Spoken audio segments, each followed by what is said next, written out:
Hello అందరికీ welcome to me Lakshmi's ముచ్చట్లు. Multigrain rava dosa super ఉంటుంది. టేస్టు పట్టుకుంటే మెత్తగా స్మూతీగా అనమాట, పఫ్ లాగా నోట్లో వేసుకుంటే కరిగిపోయిద్ది అనమాట. అంత కమ్మగా ఉంటుంది. ఎలా ప్రిపేర్ చేసుకోవాలో ఒకసారి చూద్దాం, వచ్చేయండి. ఇది వచ్చేటప్పటికి మల్టీగ్రెయిన్ ఉప్మా రవ్వ ఉంటుంది కదా, దీంతో ఎక్కువ ఉప్మా చేస్తారు. బట్ నేను దోశలు చేయాలనిపించింది నాకు. కాస్త డిఫరెంట్గా ట్రై చేశాను. చక్కగా ఇట్లా ఒక 1/2 kg రవ్వ తీసేసుకున్నాను, 2 స్పూన్స్ మెంతులు, అలానే ఒక గ్లాసు మినపగుళ్ళు వేసేసి ఒక 4 hours అలా నానబెట్టేసుకున్నాను. మంచిగా నానిన తర్వాత చక్కగా చూడండి ఎలా వాటర్ని అబ్జర్వ్ చేసుకున్నాను. మంచిగా నానిపోయింది. ఇప్పుడు దీన్ని మిక్సీ పట్టేసేసుకుంటున్నాను. మెత్తగా మిక్సీ పట్టేసేసాను. ఒక 2-3 hours బయట ఉంచేసి ఇంకా ఫ్రిడ్జ్లో పెట్టుకోవాలన్నమాట. కాస్త పిండి పులిస్తేనే మంచి టేస్ట్ వస్తుంది. దీంతోపాటు పాప కోసం వైట్ దోశల పిండి కూడా వేసాను అనమాట.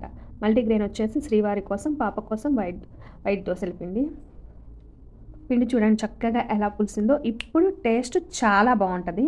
దీన్ని ప్లెయిన్గా పోసేసుకోకుండా చూడండి ఇట్లా ఆనియన్, క్యారెట్, మునగాకు, కరివేపాకు, పచ్చిమిర్చి, కొంచెం అల్లం తరుగు, జీలకర్ర, ఉప్పు మొత్తం కలిపి మిక్స్ చేసేసుకొని మంచిగా దోశ పోసుకొని తింటే ఉంటుంది. ఆహా, అమృతమైన అనమాట. మంచి బలానికి బలం. ఎందుకంటే అన్నీ మల్టీగ్రెయిన్ కదా, జొన్నలు, రాగులు, సజ్జలు, కూరలు అన్నీ మిక్స్ అయి ఉంటాయి కదా. సో చాలా బలంతో పాటు ఈ దోశ చాలా చాలా టేస్ట్గా ఉంటుంది. మామూలు వైట్ దోశలు ఏముంటుంది చెప్పండి, ఇలా ట్రై చేయండి మీరు కూడా. సూపర్ అంటే సూపర్ ఉంటుంది. మంచి బలం. దోశ ప్యాన్ ఎట్టి పరిస్థితుల్లో నాన్ స్టిక్ వాడొద్దు, ఐరన్ ప్యాన్సే వాడండి. ఐరన్ ప్యాన్ మీద బాగా కాలి వచ్చే దోశ టేస్ట్ కూడా భలే ఉంటుంది. లైట్గా పులిసింది కదా పిండి కూడా, ఈ దోశ ఉంటుంది. ఆహా, టేస్ట్ సూపర్ ఉంటుంది.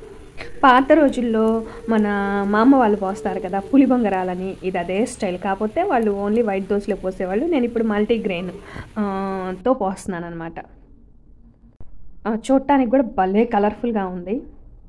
చక్కగా ఇంకా దీన్ని పల్లి చట్నీ అయినా, టమాటా చట్నీ అయినా, కారపొళ్ళు అయినా, లేదంటే నాకులాగా ప్లెయిన్గా తిన్నా కూడా సూపర్ అంటే సూపర్ ఉంటుంది టేస్ట్. పిల్లలకు కూడా ఇలా చేసి పెట్టండి, మంచి బలం. చక్కగా 2 దోశలు తినేసి మంచిగా ఒక కప్పు ఇలా రాగి జావ తీసుకున్నామంటే మంచి బలం అన్నమాట. పిండి కొద్దీ రొట్టె అంటారు కదా, ఏదైనా తింటేనే కదా బలం. చక్కగా తినాలి, పని చేసుకోవాలి. Har Har Mahadev. Thanks for watching.